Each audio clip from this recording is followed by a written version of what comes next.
তো আমরা লাস্ট দিন ক্ষেত্রফল সংক্রান্ত কতগুলো প্রোগ্রাম করেছিলাম। ক্ষেত্রফল সংক্রান্ত প্রোগ্রাম ছিল। তো আজকে আমরা যে কাজগুলো করব সেগুলো হচ্ছে আমরা গড় নির্ণয় করব, পাশাপাশি হচ্ছে ছোট সংখ্যা, বড় সংখ্যা বা হচ্ছে বৃহত্তম সংখ্যা বা হচ্ছে পজিটিভ সংখ্যা, নেগেটিভ সংখ্যা, এই ধরনের কিছু প্রোগ্রাম করব। এগুলোর অ্যালগরিদম ফ্লোচার্ট আমরা আগে পড়েছিলাম। তো আমরা ফার্স্টে যে কাজটা করব সেটা হচ্ছে সংখ্যার গড় নির্ণয় করা। তো সংখ্যার গড় বা যোগফল, তো সংখ্যার গড় যোগফল এগুলো বের করার জন্য আমাদের আগের মতোই আমাদের ইনপুট নিতে হবে। ইনপুট নেওয়ার পরে তারপর হচ্ছে আমরা এই ইনপুটকে প্রসেস করব। আমি হচ্ছে গত ক্লাসে তোমাদের জাস্ট ক্ষেত্রফল নিয়ে কথা বলেছিলাম। ক্ষেত্রফলের সাথে কিন্তু এগুলো সব সম্পর্কিত, সবগুলো প্রোগ্রামের ইনপুট নেওয়ার সিস্টেম এটাই একই রকম। তো তোমরা ফার্স্টে যে কাজটা করবে সেটা হচ্ছে লিখবো হচ্ছে দুইটি সংখ্যার যোগফল নির্ণয়ের সি প্রোগ্রাম। আমরা যোগফলটা দিয়ে গড় করবো, তাই যোগফলটা একবার দেখে নিচ্ছি। তো সবাই লিখবো হচ্ছে দুইটি সংখ্যার যোগফল নির্ণয়ের সি প্রোগ্রাম। এখানে দুইটার পরিবর্তে তিনটা হতে পারে, চারটা হতে পারে, পাঁচটা হতে পারে। তো আমরা দুইটা দিয়ে শুরু করি, তারপর আস্তে আস্তে সামনের দিকে আগাবো। তো দুইটি সংখ্যার যোগফল নির্ণয়ের সি প্রোগ্রাম লিখো। দুইটি সংখ্যার যোগফল নির্ণয়ের সি প্রোগ্রাম। তো আমি কোড ব্লকস ওপেন করলাম, তারপর আমি হচ্ছে একটা নিউতে গিয়ে এমটি ফাইল নিলাম। এমটি ফাইলে গিয়ে আমরা হচ্ছে কি করব, এই ফাইলটাকে সেভ করে দিব।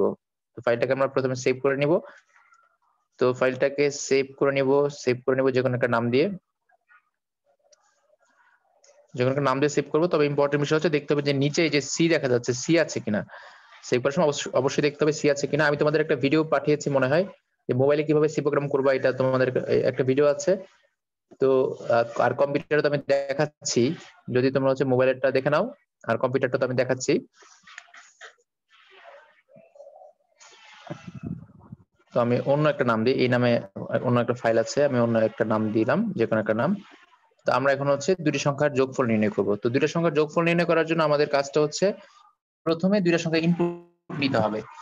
তো এখন যদি আমাদের প্রশ্নে না বলে যে সংখ্যা দুইটা কেমন, এটা কি পূর্ণ সংখ্যা না দশমিক সংখ্যা, তাহলে আমরা পূর্ণ সংখ্যা নিয়ে নিব। যদি কিছু না বলে তাহলে পূর্ণ সংখ্যা নিব। তো এখন পূর্ণ সংখ্যাকে কি দিয়ে প্রকাশ করে আমরা পড়েছিলাম, পূর্ণ সংখ্যাকে আমরা ইন্টিজার দিয়ে প্রকাশ করি। পূর্ণ সংখ্যাকে প্রকাশ করি ইন্টিজার দিয়ে। তো আর ইন্টিজার হচ্ছে স্পেসিফায়ার হচ্ছে %d। পূর্ণ সংখ্যাকে আমরা প্রকাশ করি ইন্টিজার দিয়ে, ইন্টিজার স্পেসিফায়ার ছিল %d। তো আমরা হচ্ছে প্রোগ্রাম শুরু করার ফার্স্ট আমরা কি করি, ফার্স্ট হচ্ছে হেডার ফাইল দেই।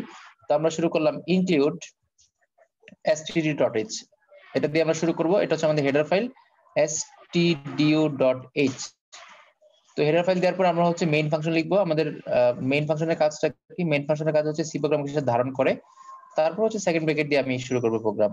তো এখানে আমার প্রথম কাজটা হবে, আমি প্রোগ্রামে যতগুলো ভেরিয়েবল ব্যবহার করব সেগুলোকে ডিক্লেয়ার করা। প্রথম লাইনটা হচ্ছে ভেরিয়েবল ডিক্লারেশন।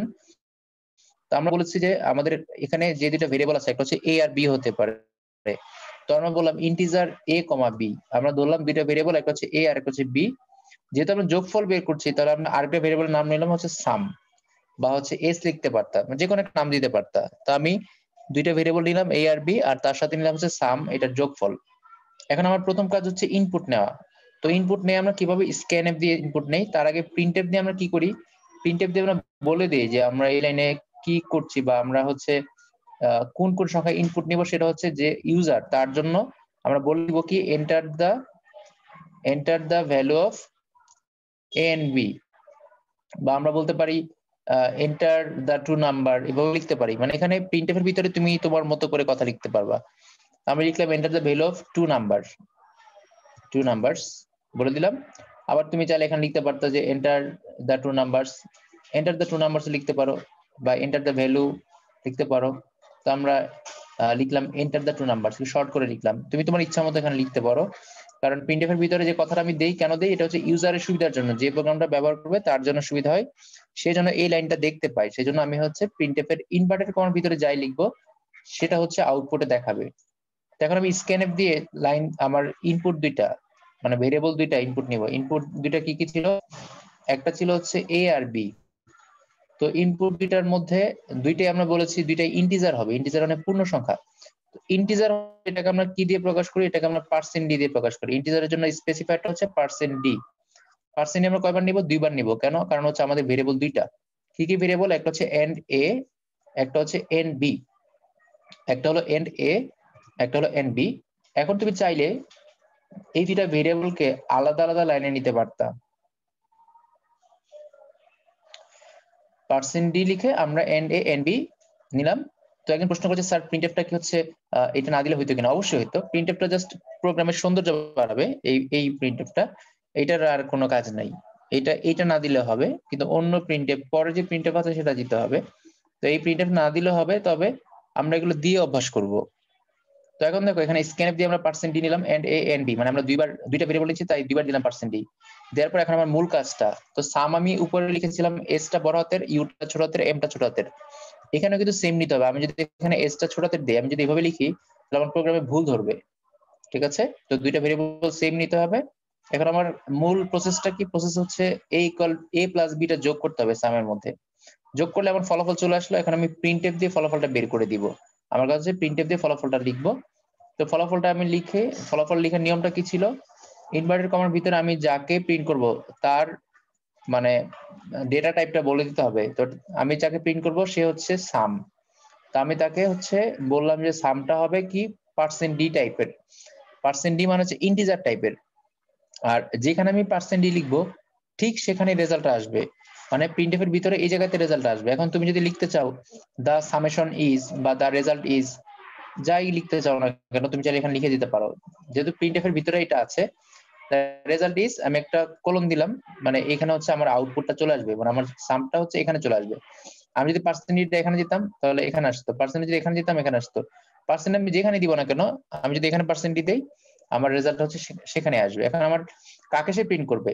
%d বলতে এখানে এ কে বোঝাচ্ছে, বি কে বোঝাচ্ছে, সাম কে বোঝাচ্ছে। তো আমরা এখানে প্রিন্ট হবে আমাদের এখানে সাম, কারণ আমরা এখানে সাম বলে দিয়েছি। তো আমরা এখানে সাম বলে দিয়েছি, সাম হচ্ছে আমাদের রেজাল্ট। তো এখানে অবশ্যই একটা %d দিব, কারণ হচ্ছে আমাদের এখানে যে আমরা প্রিন্ট করছি আমরা তো একটা রেজাল্ট প্রিন্ট করছি, এখানে ভেরিয়েবল একটা, যেহেতু একটা ভেরিয়েবল তার মানে এখানে %d অবশ্যই একবার দিতে হবে। যদি আমরা দুইটা জিনিস প্রিন্ট করতাম তাহলে আমরা %d দুইবার দিতাম। যদি আমি এখানে a আর b দুইটাই এখানে প্রিন্ট করতে চাইতাম যে দা সাম অফ a প্লাস b, তখন আমি লিখতাম %d, হ্যাঁ, তারপর লিখতাম এখানে a, b। মানে আমি যদি প্রত্যেকটা অক্ষরই প্রিন্ট করতে চাই তাহলে আমি কি করতাম? % আরো দিতাম, দিয়ে আমি a লিখতাম, b লিখতাম। কিন্তু আমি চাচ্ছি এখানে শুধু সামটাকে আমি প্রিন্ট করব, তাই আমি শুধু % দিয়ে সাম দিলাম। তো এখন দেখো আমার প্রিন্টএফ করা শেষ। তো আমার প্রোগ্রাম, আমার ধারণা যে প্রোগ্রামটা ঠিকঠাকভাবে চলবে। তো চললে আমরা কি করি? রিটার্ন 0 দিয়ে দেই, রিটার্ন 0 দিলে আমার প্রোগ্রাম শেষ।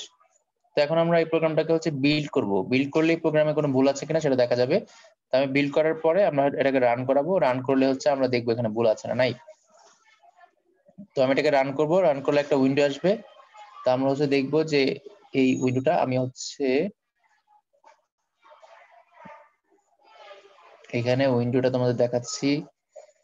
তো বিল্ড করার পর যখন আমি রান করব তখন হচ্ছে একটা উইন্ডো আসবে। উইন্ডোতে প্রথমে লেখা থাকবে কি এন্টার দ্য টু নাম্বারস, তারপর একটা কোলন থাকবে। আমি ঠিক যেভাবে লিখেছিলাম, আমি এখানে কোলন না দিলে কোলন আসতো না। কোলনটা দেওয়া এটা কোনো সূত্র না, ফর্মুলা না। এটা তুমি তোমার ইচ্ছা মতো তুমি দিতে পারো, নাও দিতে পারো। তো আমি কি করলাম, এন্টার দ্য টু নাম্বারস লিখলাম। এখানে যেমন আমি লিখেছিলাম প্রিন্টএফ এর এখানে এন্টার দ্য টু নাম্বারস, এটা জাস্ট এখানে আসছে। আমি যদি এখানে চেঞ্জ করে দিতাম, কোনো কিছু চেঞ্জ করে দিলে এখানেও চেঞ্জ হয়ে আসতো। এখন আমি এন্টার দ্য টু নাম্বারস এর মধ্যে এখানে আমি এন্টার দ্য টু নাম্বারস এর মধ্যে আমি কি করব, আমি হচ্ছে দুইটা নাম্বার ইনপুট দিব। কি কি দুইটা নাম্বার? দুইটা নাম্বার হচ্ছে ধরো তুমি একটা হচ্ছে 10, একটা হচ্ছে 20। দুইটা সংখ্যা হচ্ছে একটা 10 একটা 20। তো দুইটা সংখ্যা ইনপুট দিলে আমি যদি এন্টার দিই, এন্টার দেওয়ার সাথে সাথে চলে আসবে দা রেজাল্ট ইজ 30। তো আমি কিন্তু এখানে রেজাল্টই লিখেছিলাম। এখানে হচ্ছে আমি লিখেছিলাম দা রেজাল্ট ইজ 30। এখানে 30 কেন আসবে? কারণ আমি % দিয়েছি রেজাল্ট ইজ এর পরে। তো % এর পরে আমি সামের কথা বলেছি, তার মানে সাম হচ্ছে দুইটা সংখ্যার যোগফল, সেই দুইটা সংখ্যার যোগফল কিন্তু এখানে চলে আসবে। এখন এই 10টা দেখো উপরে আছে আর 20টা আছে নিচের লাইনে। আমি যদি 10টাকে নিচের লাইনে শুরু করতে চাই তাহলে আমরা কি করব? এখানে আমাদের এখানে যে টু নাম্বারস আছে এটার পর একটা এন্টার দিব। তো এন্টার দেওয়ার জন্য আমরা কি ইউজ করি? এন্টার দেওয়ার জন্য আমরা হচ্ছে একটা স্ল্যাশ দিই আর এন দিই। এন্টার দেওয়ার জন্য আমরা এই স্ল্যাশ এন দিলেই এটা এন্টার হয়ে যাবে। মানে যেখানে তোমার এন্টার দেওয়ার দরকার হবে সেখানে তুমি এটা ইউজ করতে পারো। তো এটা মানে হচ্ছে নিউ লাইন, মানে নতুন একটা লাইনের দরকার হলে তুমি এটা ইউজ করতে পারো। এটা ইউজ করলে লাভটা হবে কি? লাভটা হবে আমি যে ইনপুটটা নিচ্ছি সেখানে হচ্ছে কি হবে, একটা এন্টার তৈরি হবে। জাস্ট আমি দেখাচ্ছি, দেখালে বুঝতে পারবা। আমি বিল্ড করার পরে রান করাবো, রান করলে তুমি বুঝতে পারবা দেখো এখানে আগে এন্টার দ্য টু নাম্বারস এর পরে এইখানে কার্সরটা এখানে থাকতো, এখানে বিপ বিপ করতো, কিন্তু এখন চলে আসছে নিচে, মানে তুমি যাই লিখবা সেটা নিচে থাকবে, নিচে এই জায়গাতে থাকবে। তো এখন তুমি এখানে সংখ্যা লিখো, মনে করো একটা সংখ্যা লিখলাম আমি 15, আর একটা সংখ্যা হচ্ছে 10, লেখার পরে তারপর হচ্ছে আউটপুট চলে আসলো রেজাল্ট ইজ 25। এখন ধরো তুমি রেজাল্টের পরে তুমি আরেকটা এন্টার দিতে চাও, তুমি এই দুইটার প্রসেসে যে দুইটা লাইন আছে এটাকে তুমি নিচে নিতে চাও, তাহলে কিন্তু তুমি সেটা দিতে পারবা। কিভাবে দিতে পারবা? এইখানে গিয়ে তুমি এই যে পার্সেন্ট ডি আছে, এখানে গিয়ে তুমি একটা নিউ লাইন দিয়ে দিতে পারো। নিউ লাইন দিলে কি হবে, আউটপুটটা নিচে চলে আসবে, আউটপুটটা মানে আউটপুটের পরে যে লাইনটা সেটা নিচে চলে যাবে। তো আমি হচ্ছে এটাকে যদি বিল করে রান করাই, তো হচ্ছে আমরা দেখবো যে আমাদের এখানে আমি যদি দুটো সংখ্যা নেই, আমি ধরলাম একটা সংখ্যা 20, একটা সংখ্যা 30, এরপরে দ্য রেজাল্ট ইজ 50, এরপরে লাইনটার এখানে এন্টার আসে নাই। আচ্ছা, আমাদের এখানে এন্টার দেয় নাই। আচ্ছা, আমরা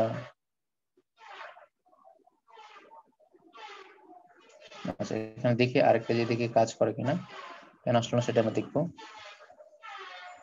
আচ্ছা, বিল হয়েছে কিনা আমরা দেখি। আচ্ছা, রান করলে দেখা যাবে আমাদের এখানে দুটো সংখ্যা ইনপুট দেওয়ার পরে আউটপুট যেটা আসবে তারপরে যে দুইটা স্পেস চলে আসবে, প্রথমবার আসে নাই, এখন আসছে। এই যে এখানে একটা স্পেস মানে একটা লাইন, এখানে একটা লাইন, দুইটা নিউ লাইন আছে। তো আমরা হচ্ছে দুইটা নিউ লাইন দেওয়ার কারণে দুইটা এন্টার আসছে। আচ্ছা, আর এখানে যে এক্সিকিউশন টাইম আছে এটা হচ্ছে আমাদের কম্পাইলার পুরো প্রোগ্রামটাকে যে সে যে আউটপুটটা দিল তার হচ্ছে মানে এই প্রোগ্রামটা রিড করে আমরা পড়েছিলাম যে কম্পাইলারের কাজ কি। কম্পাইলার হচ্ছে কম্পাইল করে প্রোগ্রামটা প্রথম পড়ে, তারপরে দেখে এটার মধ্যে কোনো ভুল আছে কিনা, তারপর হচ্ছে কি করে এটাকে অনুবাদ করে মেশিনের ভাষায়, অনুবাদ করার পরে তারপর সে হচ্ছে অনুবাদ করার পর এটাকে প্রসেস করে, তারপর হচ্ছে একটা রেজাল্ট দেয়। তাহলে এইটা করতে তার হচ্ছে টোটাল এক্সিকিউশন টাইম লেগেছে হচ্ছে 3.04 সেকেন্ড। তোমার পিসি যদি ফাস্ট হয় তাহলে হয়তো কম্পাইলার আরো তাড়াতাড়ি কাজ করবে, প্রোগ্রাম যদি ছোট হয় তাড়াতাড়ি কাজ করবে, প্রোগ্রাম যদি বড় হয় তাহলে প্রোগ্রাম কম্পাইলার রান করতে আর টাইম লাগবে। তাই হচ্ছে এই এক্সিকিউশন টাইমটা, মানে এটা হচ্ছে আমাদের দেখার বিষয় না, এটা হচ্ছে পিসির বিষয়। মানে পিসি হচ্ছে কিরকম তার উপর ডিপেন্ড করে আউটপুটটা সে দিবে, কম্পাইলারটা কিভাবে কাজ করবে, কত স্পিডে কাজ করবে সেটা আমরা এখানে দেখতে পারি এক্সিকিউশন টাইম। আর এখানে প্রসেস রিটার্ন 0, মানে আমরা রিটার্ন 0 দিয়ে বোঝা হচ্ছে যে আমাদের প্রোগ্রামটা আমরা সাকসেসফুলি শেষ করেছি। এটা আমি গত ক্লাসে ডিটেইলস পড়েছি যে রিটার্ন 0 কাজ হচ্ছে আমরা, এটা হচ্ছে একজন প্রোগ্রামারের সাইন, সে সাইনটা দিয়ে বোঝায় যে আমি হচ্ছে প্রোগ্রামটা সাকসেসফুলি শেষ করেছি। এই রিটার্ন 0 দিয়ে বোঝা হচ্ছে যে এখানে কোনো ভুল নাই, এর রিটার্ন 0 মানে হচ্ছে জিরো ভুল, একবারে ইরর শূন্য, মানে প্রোগ্রামটা হচ্ছে সাকসেসফুলি রান করবে। এটা হচ্ছে রিটার্ন 0 হচ্ছে এরকম একটা সাইন যে প্রোগ্রামটা সাকসেসফুলি শেষ হয়েছে, এটা হচ্ছে আউটপুট দিবে, কোনো ভুল নাই প্রোগ্রামে। তো এইটা এখানে বলছে যে প্রসেস রিটার্ন 0, এখানে প্রোগ্রামের কোনো ভুল নাই। আর এক্সিকিউশন টাইম হচ্ছে 3.04। প্রেস এনি কি টু কন্টিনিউ, মানে তুমি যদি এন্টার দাও তাহলে কি হবে, তুমি হচ্ছে নিচে আবার ধরো তোমার যদি মানে এরপরে যদি নতুন কোনো প্রোগ্রাম লিখতে চাও তো তুমি হচ্ছে কন্টিনিউ দিলে তখন আবার ওইটা চলে যাবে, তখন আবার নতুন করে আগের জায়গায় চলে আসবে, এখানে চলে আসবে। এখান থেকে তুমি হচ্ছে আবার কি করতে পারো, প্রোগ্রাম রান করতে পারবা।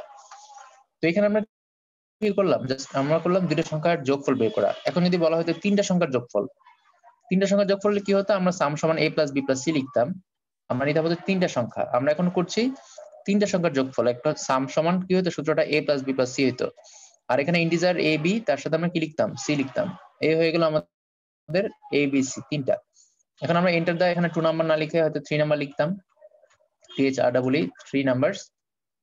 আচ্ছা, তারপর হচ্ছে আমরা এখানে পার্সেন্ট দিয়ে দিতাম 3 বার, কারণ হচ্ছে আমরা আমরা তিনটা সংখ্যা ইনপুট নিচ্ছি, এই জন্য দিতাম percent d percent d percent d, তারপর comma and a comma and b comma হলো এন্ড সি। তিনটা ভেরিয়েবল নাম দিলাম and a and b and c. সবাই অবশ্যই প্রশ্নটা চেঞ্জ করে নিবা, লিখবো হচ্ছে তিনটি সংখ্যার যোগফল নির্ণয় সি প্রোগ্রাম। লেখার পরে তারপর হচ্ছে তুমি কি করবা, তারপর হচ্ছে প্রোগ্রামটা লিখবা। তো আমাদের এখানে আমরা আগের মতো করে সব লিখে ফেললাম। প্রথমে হচ্ছে আমরা তিনটা ভেরিয়েবলকে ডিক্লেয়ার করলাম, আমরা বলছি তিনটা ভেরিয়েবল হবে পূর্ণ সংখ্যা। তারপর হচ্ছে আমরা প্রিন্টকে কি করলাম, প্রিন্টকে হচ্ছে আমরা বললাম যে এন্টার দ্য 3 নাম্বারস, এই প্রিন্টএফ এর লাইনটা না লিখলেও চলতো।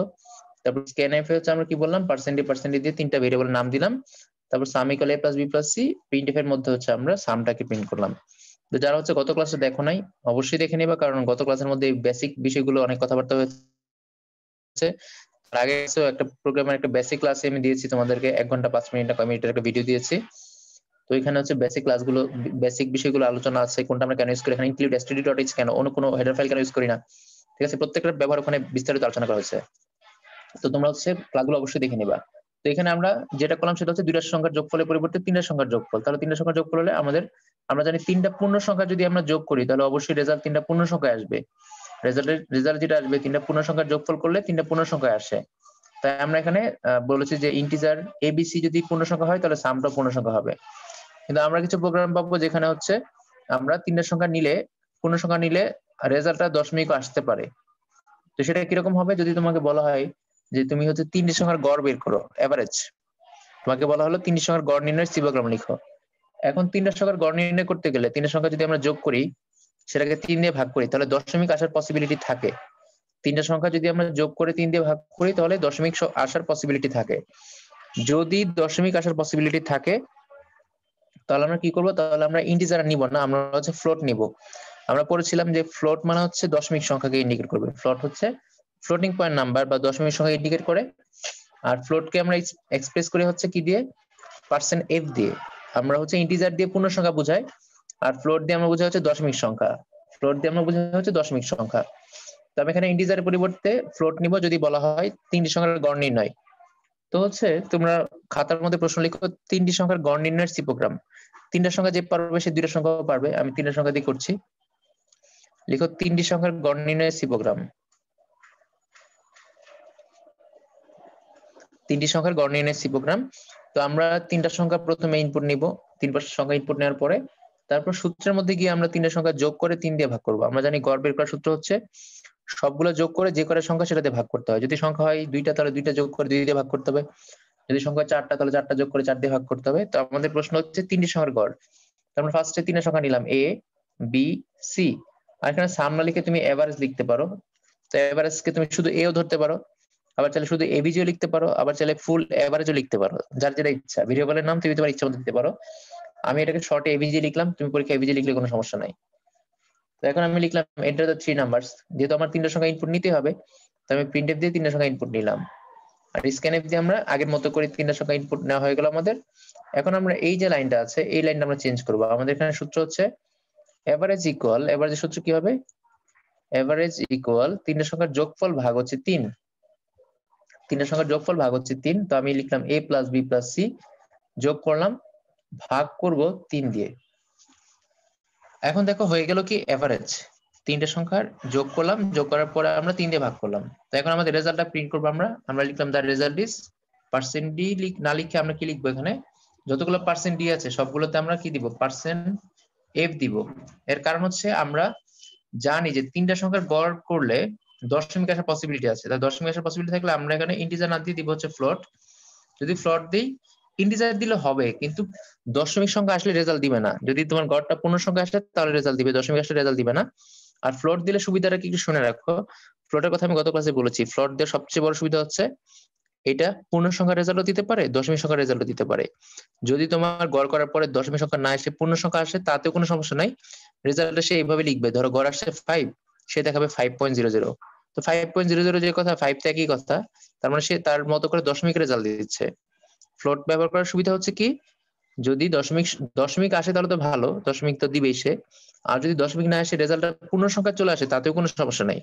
তার মানে ফ্লোট থাকলে দুইটা অপশনে তুমি পাচ্ছ, তুমি ইনপুট পূর্ণ সংখ্যা নিতে পারতেছো, দশমিক নিতে পারতেছো, আবার আউটপুটটা তুমি পূর্ণ সংখ্যায় পাবা, দশমিকে পাবা। এই জন্য ম্যাক্সিমাম ক্ষেত্রে তুমি ফ্লোট দেওয়ার চেষ্টা করবা। যেখানে দেখবা দশমিক কোনো না কোনো ভাবে আসার সম্ভাবনা আছে সেখানে তুমি ফ্লোট দিয়ে হচ্ছে প্রোগ্রাম করবা।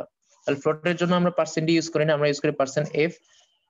তাহলে আমরা সব জায়গায় %f দিয়ে দিব, যেখানে %d ছিল সব জায়গায় %f দিয়ে দিব। তো %f দিলে তাহলে তিনটা সংখ্যার গড় করলে আমাদের রেজাল্টও, যেহেতু আমরা বলেছি যে এটা হচ্ছে ইন্টিজার না হয় ফ্লোট হবে, তাহলে দেখো সব জায়গায় %f হয়ে গেছে। f হচ্ছে কেন, আমরা হচ্ছে বলেছি যে আমাদের এখানে যে পূর্ণ সংখ্যা আছে, তো পূর্ণ সংখ্যা না বলে আমরা বলেছি আমাদের সংখ্যাগুলো দশমিক হতে পারে, আর পূর্ণ সংখ্যা হলে কোনো সমস্যা নেই, এই জন্য আমরা ফ্লোট দিয়েছি। তো এখন ফ্লোট দিয়ে আমরা তিনটা ভেরিয়েবল নাম a b c আমরা হচ্ছে করলাম, ডিক্লেয়ার করলাম। তারপর হচ্ছে আমরা এন্টার দা 3 নাম্বার দিলাম। তারপর হচ্ছে আমরা কি করলাম, ইনপুট নিয়ে নিলাম তিনটা সংখ্যা। যেহেতু ইন্টিজার না হয়ে এখানে দশমিক আছে তাই আমরা %f দিলাম। তারপর হচ্ছে গড় করার সূত্র তো আমরা জানি, তিনটা সংখ্যা যোগ করে ভাগ 3। তারপর হচ্ছে রেজাল্ট ইজ %f। %f কেন দিয়েছি, কারণ আমরা জানি যে রেজাল্টটা দশমিক আসতে পারে, তাই আমরা হচ্ছে %f দিয়েছি। এখন এখানে %d দিলে কিন্তু প্রোগ্রাম চলবে না, কারণ তুমি আগে বলে দিয়েছো যে হচ্ছে এভারেজটা হচ্ছে ফ্লোটের, দশমিকের। তো রিটার্ন 0 দিয়ে আমরা প্রোগ্রাম শেষ করলাম। এখন যদি আমরা এটাকে বিল্ড করি, কোনো ভুল থাকলে প্রোগ্রামে ভুল দেখাবে, কোনো ভুল থাকলে ভুল দেখাবে। তো হচ্ছে তোমরা ভুল করে নিজেরা বাসায় যখন প্রোগ্রাম করবা তখন ভুল করে দেখবা যে কিরকম কি দেখায়। হ্যাঁ, ভুল করে দেখবা, তাহলে তোমার হচ্ছে ভুল থেকে শিখতে পারবো ভালো। তো আমরা যদি এটাকে রান করি তাহলে ফার্স্টে কি লেখা থাকবে, এন্টার দ্য 3 নাম্বারস। তো তিনটার সংখ্যা তুমি ইনপুট দাও, ধরো দিলা হচ্ছে 10, আরেকটা দিলা হচ্ছে 20, আরেকটা দিলা 30। মানে আমরা বলছি যে দশমিক সংখ্যা ইনপুট নেওয়া যাবে। আমি আপাতত পূর্ণ সংখ্যা নিয়ে দেখাচ্ছি যে পূর্ণ সংখ্যা নিলে রেজাল্ট যদি পূর্ণ সংখ্যা আসে বা দশমিক আসে আমাদের রেজাল্ট দেখাইতে পারবে। দেখো তিনের সংখ্যার এই 10, 20 আর 30 এর গড় করলে 20 আসে। 3, 2, 6 মানে 60, এখানে 60 কে 3 দিয়ে ভাগ করলে 20 আসে। তো রেজাল্ট দেখালো আমাদের 20.00, 20 পয়েন্ট কি দেখালো, 00 দেখালো। এখন 20.00 দেখালো তো কোনো সমস্যা নাই, কারণ দশমিকের পরে 0 দিলেই কি না দিলেই কি সমস্যা নাই। এখন যদি আমরা দেখতাম যে দশমিক সংখ্যা যদি গড় আসতো, দশমিকের গড়, তাহলেও আমাদের প্রোগ্রামটা দশমিকের গড়ের রেজাল্ট দিতে পারতো। ধরো আমি তিনের সংখ্যা দিলাম 10, 10 আর হচ্ছে 20, তাহলে এটার গড় করলে দশমিক আসবে। তো দেখো দশমিক আসছে 13.333। তার মানে সে দশমিকে দিতে পারছে, আবার পূর্ণ সংখ্যা দিতে পারছে, দশমিকে দিতে পারছে, পূর্ণ সংখ্যা দিতে পারছে। এখানে 13.3333 আসছে। দেখো আমাদের রেজাল্টটা কিন্তু আমরা 13.33 দিচ্ছি। আর এখানে যদি পার্সেন্ট এফ দুইবার দিতাম, সরি, মানে এখানে যদি আমি 2f দিতাম, দেখো 2f দিলে কি হইতো, তোমাদের জাস্ট 2f দিলে কি হয় একটু দেখো, বিল্ড করে রান করাচ্ছি তোমাদের একটু দেখাই। ধরো আমি সংখ্যা নিলাম 10, 20 আর হচ্ছে 20। আমি তিনের সংখ্যা নিলাম 10, 20 আর 20। আচ্ছা, এখানে কাজ করে না, টুয়েলভটা এলএফ দিয়ে দেখে কাজ করে কিনা। এলএফ দিয়ে কাজ করলে তোমাদের এলএফ দিয়ে দেখাচ্ছি।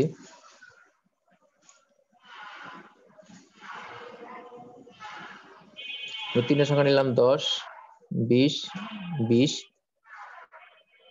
আচ্ছা, এলএফ দিয়ে কাজ করে নাই। আচ্ছা ঠিক আছে, আমি আবার দেখি এটা কাজ করলে তোমাদের আমি এটা সম্পর্কে ডিটেইলস বলবো, আপাতত এটা বলছি না, এটা সামনে আমাদের এমনি আসবে, আমি একটু ধারণা দিতে চাচ্ছিলাম। আচ্ছা, আমি এটা আমার কম্পাইলারের কেন সাপোর্ট করছে না দেখে তারপর তোমাদের জানাবো। দেখো এখানে আমরা আমি এলএফ টু এফ এগুলো কেন দিচ্ছিলাম একটু বলে রাখি। ধরো তুমি হচ্ছে তোমার যে রেজাল্ট আছে, আমাদের এখানে রেজাল্টটা দেখো কত আসে, 16.6666, দশমিকের পর 6টা ঘর আসছে। তুমি যদি আরো বেশি ঘরের মান নিতে চাও তাহলে তোমার এখানে তুমি বলে দিতে পারো যে তোমার রেজাল্ট হচ্ছে পার্সেন্ট এফ না হয় তুমি এলএফ নিতে পারো, মানে আরো বেশি। হ্যাঁ, তারপর হচ্ছে 2f নিতে পারো। 2f নিলে কি হয়, তোমার দশমিকের ঘরগুলা বাড়ায় দেয়। তো এটা বাড়ায় দেয় কেন, মানে কারণ হচ্ছে ধরো তোমার নর্মালি আমরা যখন কোন একটা সংখ্যার রেজাল্ট দিই তখন আমরা 3 ঘরে প্রকাশ করি, 16.234, 16.235, এরকম করে আমরা 3 ঘরে প্রকাশ করি। তো আমরা যখন এই 2f দেই বা হচ্ছে এলএফ দেই তখন হচ্ছে আমাদের এই আউটপুটের ঘরের মানটা হচ্ছে বেড়ে যায়। মানটা বাড়লে তখন হচ্ছে বেশি সংখ্যক রেজাল্ট মানে ঘর তোমাকে দেখাবে যদি দরকার হয়। তা আমাদের মানে এইচএসসি লেভেল এগুলো দরকার হয় না। তো এগুলো জাস্ট জানার জন্য আর কি, যে হচ্ছে আমরা চাইলে বেশি ঘর আউটপুট মানে ইনপুট আউটপুট দেখানোর জন্য আমরা এখানে 2f নিতে পারি। 2f নিলে হচ্ছে আউটপুটটা বেশি করে দেখায়। তো এটা হচ্ছে আমি একটু আমার কম্পাইলারে দেখি, মানে যদি রান করে তাহলে তোমাদের এটা আমি পরে আবার সামনে, এটা এমনি সামনে আসবে তখন আবার এটা নিয়ে কথা বলবো। তো এখানে দেখো তিনটার সংখ্যা গড়ের যেটা বলছিলাম, তিনটার সংখ্যা গড়ের কথা যদি বলা হয় তাহলে তিনটার সংখ্যা ইনপুট নিয়ে এটাকে 3 দিয়ে ভাগ করতে হবে, 4টা হলে 4টা সংখ্যা ইনপুট নিয়ে 4 দিয়ে ভাগ করতে হবে। আর ফ্লোরটা হচ্ছে সেফ, কারণ হচ্ছে ফ্লোরটা দিলে রিস্ক কম। রিস্ক কম কেন, কারণ হচ্ছে আমাদের যদি কোনো কারণে দশমিক চলে আসে তাহলে হচ্ছে ইন্টিজার দিলে রেজাল্ট দেখাবে না, কিন্তু ফ্লোট থাকলে সে পূর্ণ সংখ্যার রেজাল্ট দিবে আবার দশমিক সংখ্যার রেজাল্ট দিবে। এইটা হচ্ছে ফ্লোটের সুবিধা। তাহলে আমরা গত ক্লাসে করেছিলাম ক্ষেত্রফল সংক্রান্ত ম্যাথ, আজকে আমরা দেখলাম হচ্ছে তিনের সংখ্যার গড়, যোগফল ইত্যাদি ইত্যাদি। এখন আমরা তোমাদের মনে আছে কি যে আমরা কিছু অ্যালগরিদম প্রচার করেছিলাম, সেলসিয়াস থেকে ফারেনহাইটে কনভার্ট বা হচ্ছে ইঞ্চি থেকে সেন্টিমিটার কনভার্ট, এইগুলো কিন্তু তুমি এখানে করতে পারো। তো যদি সেলসিয়াস থেকে ফারেনহাইটে কনভার্ট করি, তোমাদের সূত্রগুলো মনে করানোর জন্য আমি একটু তোমাদের হচ্ছে অ্যালগরিদমের স্লাইডটাতে ঘুরে নিয়ে আসি, দেখি কোথায় পাওয়া যায়।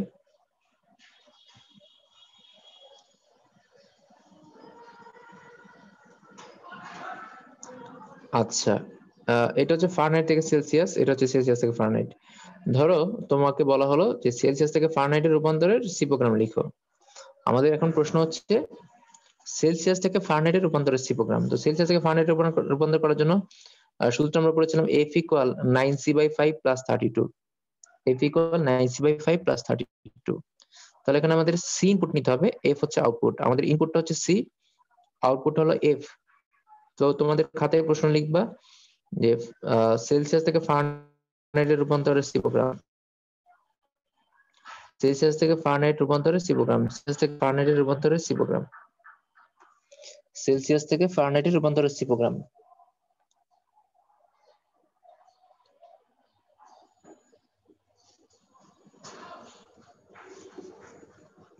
তো সবাই আশা করে লিখেছো সেলসিয়াস থেকে ফারেনহাইটে রূপান্তরের সি প্রোগ্রাম। তো আমি তোমাদেরকে কোড ব্লকসে নিয়ে যাচ্ছি, সেখানে গিয়ে আমরা প্রোগ্রামটা করব। আমরা আগের প্রোগ্রামটা এডিট করে নেই। তো আমাদের প্রশ্ন হচ্ছে সেলসিয়াস থেকে ফারেনহাইট। তাহলে সেলসিয়াস তো দশমিকে থাকে, ফারেনহাইটও দশমিকে থাকে, তাহলে আমরা অবশ্যই ফ্লোট নেব। এখানে ইন্টিজার নেওয়ার প্রশ্নে আসে না, কারণ তাপমাত্রাগুলো সাধারণত দশমিকে থাকে, 98.4 ডিগ্রি ফারেনহাইট, হ্যাঁ এরকম দশমিকে থাকে। যেহেতু দশমিকে থাকে তাহলে আমরা ফ্লোট নিয়েই করব। এখন আমরা এখানে ফ্লোটের মধ্যে কি কি বলবো, একটা হচ্ছে এফ আর একটা হচ্ছে সি। হ্যাঁ একটা হচ্ছে সি, এফ বা এফ যেটাই বলি কেন, আর হচ্ছে এরকম দুইটা ভেরিয়েবল ডিক্লেয়ার করব। আমাদের প্রশ্ন হচ্ছে সেলসিয়াস থেকে ফারেনহাইট, আমরা হচ্ছে দুইটা ভেরিয়েবলের নাম বলে দিলাম যে সেলসিয়াস আর ফারেনহাইট প্লট হতে পারে। আমি প্রিন্টে গিয়ে কি বললাম, এন্টার দা ভ্যালু অফ, আমরা বললাম enter the value of, enter the value of, আমি কাকে ইনপুট নিচ্ছি, আমি নিচে হচ্ছে আমি সেলসিয়াস থেকে ফারেনহাইট করছি, তাহলে সি হচ্ছে আমার ইনপুট আর এফ হচ্ছে আউটপুট। প্রশ্ন হচ্ছে সেলসিয়াস থেকে ফারেনহাইট, সি ইনপুট নিয়ে আমি এফ এর মানটা বের করব। তো ইনপুট নেওয়ার জন্য আমি পার্সেন্ট এফ কয়টা দিব, অবশ্যই একটা দিব, কারণ আমি শুধু কার মান ইনপুট নিচ্ছি, আমি শুধু সি এর মান ইনপুট নিচ্ছি। তাহলে আমি কি করলাম, দুইটা ভ্যারিয়েবল ডিক্লেয়ার, তারপর প্রিন্টএফ দিয়ে বললাম enter the value of c, c এর ভ্যালু ইনপুট দাও। এরপর হচ্ছে আমি কি করলাম, স্ক্যানএফ এ গিয়ে আমরা হচ্ছে সিটাকে কি করলাম, সি এর ব্যবস্থা করলাম। এখন আমাদের যে মূল সূত্রটা কি, আমাদের সূত্রটা কি ছিল তোমাদের যদি মনে থাকে, এফ ইকুয়াল, সূত্র ছিল এফ ইকুয়াল 9c, একটু ব্র্যাকেট দিয়ে লিখি, 9c/5 মনে ছিল প্লাস 32। আচ্ছা f equal 9c, 9 into c by হলো 5, 32 প্লাস হলো 32। তো চাইলে তুমি আগে দিতে পারো। তো আমরা দেখি আগে এটা কাজ করে কিনা, মানে আমাদের সূত্রটা যদি ঠিকঠাক থাকে তাহলে আমরা হচ্ছে দেখবো। তো দেখো আমরা হচ্ছে প্রথমে সেলসিয়াস ইনপুট নিলাম। তো ইনপুট নেওয়ার পরে আমরা কি করলাম, ফারেনহাইট হচ্ছে আউটপুট দিলাম।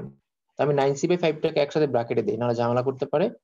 9c/5টাকে একসাথে ব্র্যাকেট দিই, তাহলে মনে ভালো হবে। এই যে 9 ইন্টু সি ভাগ হচ্ছে 5 প্লাস 32। তোমাদের সূত্রটা যদি মনে থাকে, এফ ইকুয়াল 9c/5 প্লাস 32। তো এটা ছিল সূত্র, আমি একটু তোমাদের দেখে নিয়ে আসি। আমরা এটা পড়েছিলাম যে এফ ইকুয়াল 9c/5 প্লাস 32। এখানে সি এর মান বসালে, এফ এর মানটা চলে আসবে। তো সি এর মানটা আমরা হচ্ছে ইনপুট নিলে আমরা এফ এর মানটা আউটপুট পাবো। এই জন্য আমরা আমাদের সূত্রটা লিখলাম এফ ইকুয়াল 9c/5 প্লাস 32। তো দেখো সবকিছু কিন্তু হয়ে গেল। আমরা আগের মতো করেই প্রথমে হচ্ছে আমরা ফ্লোট দিয়ে সিএফ নিলাম, তারপর হচ্ছে সি এর ভ্যালু ইনপুট নেওয়ার জন্য আমরা স্ক্যানএফ দিয়ে সি এর ভ্যালু ইনপুট নিব। নেওয়ার পরে এই যে এফ ইকুয়াল 9c/5 এটা প্রসেস করব। তারপর হচ্ছে যে রেজাল্ট আমরা পাবো সেই রেজাল্ট হচ্ছে আমরা আউটপুট আকারে দেখাবো। যেহেতু আমরা আগে বলেছি ফ্লোট, তার মানে এখানে আমাদের আউটপুট হবে পার্সেন্ট এফ এর। তো এখন আমরা কি করবো, এটাকে বিল্ড করে রান করবো। যদি বিল্ড করে রান করি তাহলে সেলসিয়াসের ভ্যালু ইনপুট দিলে এটা হচ্ছে আউটপুটে ফারেনহাইটের ভ্যালু দেখাবে। সেলসিয়াসের ভ্যালু ইনপুট দিলে আউটপুটে ফারেনহাইটের ভ্যালু দেখাবে। এখানে বলেছে enter the value of c, তুমি লিখতে পারতে enter the value of celsius. হ্যাঁ আউটপুটটা কি লিখতে পারতে, enter the value of celsius লিখতে পারতা, আবার enter the value of c লিখতে পারতা। তো আমি এটাকে রান করালে যে ব্ল্যাক উইন্ডোটা আসলো, আমি যেহেতু উপরে লিখেছি enter the value of c, এখানে আসছে সি। যদি আমি সেলসিয়াস লিখতাম এখানে সেলসিয়াস আসতো। এখন ধর আমি বললাম যে 100 ডিগ্রি সেলসিয়াস, আমি দিলাম 100, এটা আমি ফারেনহাইটের মান কত আসে দেখতে যাচ্ছি। তো দেখো তার রেজাল্ট আসে 212। যেহেতু আমরা বলেছি যে এখানে আমাদের রেজাল্ট হচ্ছে দশমিক আসতে পারে, তাই এখানে দেখেছি 212.00। তো দশমিকের পরে জিরো আসলে কোনো সমস্যা নাই। তো আমরা এইভাবে করে কি করতে পারি, সেলসিয়াস থেকে ফারেনহাইটটা নিতে পারি, মানে সেই প্রোগ্রামটা করতে পারি সেলসিয়াস থেকে ফারেনহাইটের। এখন যদি প্রশ্ন হয়তো ফারেনহাইট থেকে সেলসিয়াস, তাহলে আমরা একইভাবে করব।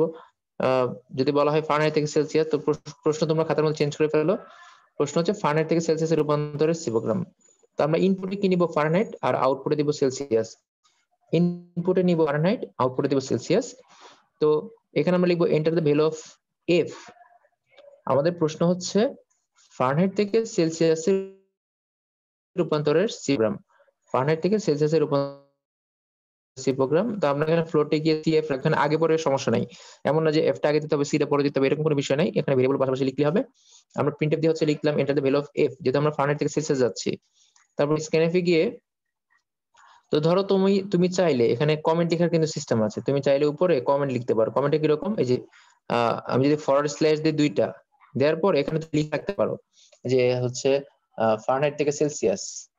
আমরা নিজেরা যখন প্রোগ্রাম করি তখন তুমি চাইলে প্রোগ্রামের ভিতরে যে কোনো কথা লিখতে পারো। আমি লিখতে পারি এফ টু সেলসিয়াস, তারপর হচ্ছে তুমি এখানে লিখে রাখতে পারো, হ্যাঁ, প্রোগ্রাম বাই, তোমার নাম লিখে রাখতে পারো, প্রোগ্রাম বাই লিখলা তোমার নাম, ঠিক আছে, আমি লিখলাম প্রোগ্রাম বাই শাহিন স্যার। তো এরকম করে তুমি প্রোগ্রামের ভিতরে যে কোনো জায়গায় যে কোনো কথাবার্তা অ্যাড করতে পারো। এইটাকে বলে কমেন্ট করা, প্রোগ্রামে এটাকে বলে কমেন্ট করা, যেটাকে আমরা বলি ডকুমেন্টেশনের একটা পার্ট। তো ডকুমেন্টেশন করতে পারো তুমি কিভাবে, তুমি যে কোনো জায়গায় তুমি যে কোনো কথাবার্তা লিখে রাখতে পারো, এগুলো তোমার প্রোগ্রামে কোনো হ্যাম্পার করবে না। যদি তুমি এই যে দুইটা স্ল্যাশ দিয়ে রাখো, তাহলে স্ল্যাশ না দিলে তোমার এগুলো প্রোগ্রামে হ্যাম্পার করবে। এখন এগুলো প্রোগ্রামের মধ্যে কাউন্টে আসবে না, কিন্তু থাকবে এই কোডের সাথে থাকবে তোমার নিজের কাজের জন্য। আমি এখানে যেমন একটু আগে সেলসিয়াস থেকে ফারেনহাইট করছি, এখন ফারেনহাইট থেকে সেলসিয়াস দুইটাকে আলাদা করার জন্য আমি লিখে রাখলাম নিজের সুবিধার জন্য ফারেনহাইট থেকে সেলসিয়াস। তো এখন ফারেনহাইট থেকে সেলসিয়াসের করার সূত্রটা কি, সেটা হচ্ছে আমাদের এখন জানার বিষয়। ফারেনহাইট থেকে সেলসিয়াসের সূত্রটা জেনে তারপর হচ্ছে আমরা এখানে বসাবো, আমরা হচ্ছে সি সমান কত সেটা লিখবো। তো ফারেনহাইট থেকে সেলসিয়াসের যে ফর্মুলা আছে সেটা আমরা লিখবো। তো তোমাদের মনে আছে কিনা আমি একটু দেখাই দিচ্ছি। এখানে আমরা পড়েছিলাম যে আমরা যদি হচ্ছে ফারেনহাইট থেকে সেলসিয়াসে রূপান্তর করি তাহলে সূত্রটা ছিল এরকম, সি সমান 5/9 ইন্টু এফ মাইনাস 32। সি সমান 5/9 ইন্টু এফ মাইনাস 32। আমি আগে বলেছিলাম যে আমরা সি প্রোগ্রামে ইন্টু গুলো হচ্ছে এই ক্রস দিয়ে দিই না, ইন্টু গুলো হচ্ছে স্টার দিয়ে দিই। তো এইগুলো হচ্ছে তোমার মাথায় রাখতে হবে। ইন্টু গুলো কিন্তু হচ্ছে প্রোগ্রাম যখন তুমি খাতায় লিখবা পরীক্ষায় তখন কিন্তু তোমাকে হচ্ছে স্টার দিতে হবে। তাহলে সি সমান হবে f/9 into f minus 32। C সমান হবে f/9 ইন্টু এফ মাইনাস 32। তো আমরা এখানে লিখবো সি সমান f/9, সরি এফ না, আচ্ছা এফ না, 5/9, আমি বারবার এফ বলে বলছি, 5/9 ইন্টু এফ মাইনাস 32, ইন্টু কোথায়, ইন্টু এফ মাইনাস 32। তো আমরা হচ্ছে কি করব, আমরা জাস্ট আমরা চাচ্ছি এফ এর মানটা, ফারেনহাইটের মানটা আমি ইনপুট দিব, সেলসিয়াসের মানটা চলে আসবে। তো আমাদের সূত্রটা ছিল c equal f/9 into f, sorry 5/9 into f minus 32। এই সূত্রের মধ্যে আমরা হচ্ছে এফ এর মান ইনপুট দিলেই আউটপুট চলে আসবে। তো আমাদের রেজাল্ট হচ্ছে সি, তাহলে আমরা লিখবো দ্য রেজাল্ট ইজ, এখানে লিখবো সি, কারণ আমরা সেলসিয়াসকে রেজাল্ট দিতে যাচ্ছি বা সেলসিয়াসকে প্রিন্ট করতে যাচ্ছি। তো আমরা কি করলাম, আমাদের প্রশ্ন হচ্ছে ফারেনহাইট থেকে সেলসিয়াসে নেওয়ার সি প্রোগ্রাম। আমরা ফার্স্টে হচ্ছে সেলসিয়াস আর ফারেনহাইটকে আমরা ভেরিয়েবল ডিক্লেয়ার করে দিলাম। তারপর হচ্ছে আমরা প্রিন্টে গিয়ে বললাম স্ক্যানএফ এ পার্সেন্ট এফ দিয়ে আমরা হচ্ছে এন্ড এফ দিলাম, কেন, কারণ আমরা এফটাকে ইনপুট দিতে যাচ্ছি। তারপর হচ্ছে সি এর মান হচ্ছে এফ 5/9 এফ মাইনাস 32। তারপর প্রিন্ট এফ করে দিলাম। এখন আমরা বিল করে রান করে দিব, বিল করে রান করে দিলে আমরা আউটপুট পেয়ে যাব। তো বিল করে রান করব, রান করলে হচ্ছে কি আসবে, আমাদের এখানে প্রথমে আসবে হচ্ছে enter the value of F. আমরা ফারেনহাইটের মান ইনপুট নিব। তো ফারেনহাইটের মান ধরো তুমি ইনপুট দিলা, তুমি 100 ডিগ্রি ফারেনহাইটের মান সেলসিয়াসে কত দেখতে যাচ্ছ। আচ্ছা, এখানে আউটপুট আসে নাই কোন একটা কারণে, আমরা আচ্ছা আবার দিয়ে দেখি, কোন একটা কারণে এখানে আসে নাই, কোন একটা কারণে আসে নাই, কেন আসে নাই। printf the result is %f c, আচ্ছা সি তো দিলাম, এফ হচ্ছে ইনপুট দিলাম, printf। আচ্ছা, তো আমরা অন্য একটা মান দিয়ে দেখি কেন কাজ করছে না। অনেক সময় মনে হয় কম্পাইলার অনেক সময় কাজ করে না। আমি আবার রান করি, বিল দিয়ে রান করে দেখি কি হয়। একটা মান আমি ইনপুট দিব, ধরো 200 বা 20, আচ্ছা -00। আচ্ছা, রেজাল্ট আসতেছে না, এটা কারণ হতে পারে এখানে আমাদের সূত্রটা এখানে ঠিকভাবে লেখা হয় নাই। আমরা হচ্ছে 5/9 ইন্টু এফ মাইনাস 32। আচ্ছা, আমরা আরেকটা ব্র্যাকেট দিয়ে দেখি, অনেক সময় ব্র্যাকেটের জন্য এরকম হতে পারে। পুরোটা হচ্ছে একটা ব্র্যাকেটের মধ্যে নিয়ে এনে দেখি কাজ করে কিনা। এখন হয়তো কাজ করতেও পারে। আমরা আবার একটু বিল্ড করে রান করে দেখি। আচ্ছা, ধরো আমি দিলাম ফারেনহাইট বলে 100, এখনো আসে নাই, অদ্ভুত বিষয়, আসে নাই কেন।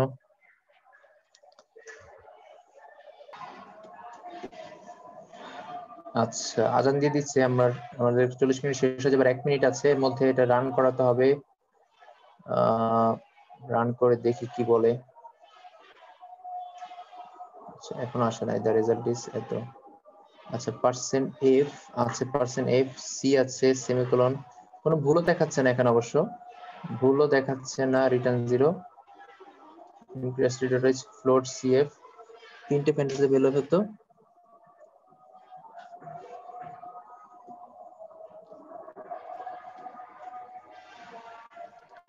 আচ্ছা তোমরা সূত্রটাকে একটু চেঞ্জ করে দেখতে পারো, কি আসে 5/9, এটাকে যদি আমরা গুণ করি 5f মাইনাস 160/9, এইভাবে করে দেখি। এখানে ব্র্যাকেটের অনেক সময় সমস্যা ধরে। 5f মাইনাস 160/9, 5f মাইনাস 160/9, অনেক সময় হচ্ছে তোমার ইয়েতে ভুল ধরে, ব্র্যাকেট ট্যাকেটের সমস্যা হয়। তো আমরা একটু এখানে আমাদের সূত্রটা জাস্ট 5 টাইমে গুণ করে দিচ্ছি, ভাগ হচ্ছে 9, এভাবে লিখে দেখি কাজ করে কিনা। 5f মাইনাস দিলাম 160/9, এখন একটু দেখি রান করে কিনা। তো রান এখন যদি দেই 100, এখন আসছে দেখো 37 পয়েন্ট সামথিং। অনেক সময় যে আমরা এই যে ব্র্যাকেটের জন্য 5/9 ইন্টু f মাইনাস 32 এই লাইনটাকে সে ধরতে পারছে না, অনেকগুলো ব্র্যাকেট হয়ে গেছে, ব্র্যাকেট না দিলে সে ধরতে পারছে না, তাই আমরা কি করলাম, এই 5টাকে উপরে গুণ করে দিলাম। সূত্র ছিল 5/9 ইন্টু f মাইনাস 32, তাহলে আমরা হচ্ছে 5টাকে উপর গুণ করে দিলাম, আসলে 5f মাইনাস 160/9। এখন দেখো লাইনটা কাজ করেছে, এখন তুমি যাই দাও না কেন কাজ করবে। তাহলে তোমরা এই লাইনটা এইভাবে করে প্রোগ্রামটা করে ফেলবা। তো তোমাদের কাজ হচ্ছে সেন্টিমিটার থেকে ইঞ্চি, ইঞ্চি থেকে সেন্টিমিটার করে আমাকে আজকে রাতের মধ্যে জমা দিবা গ্রুপে, মানে প্রোগ্রাম রান করে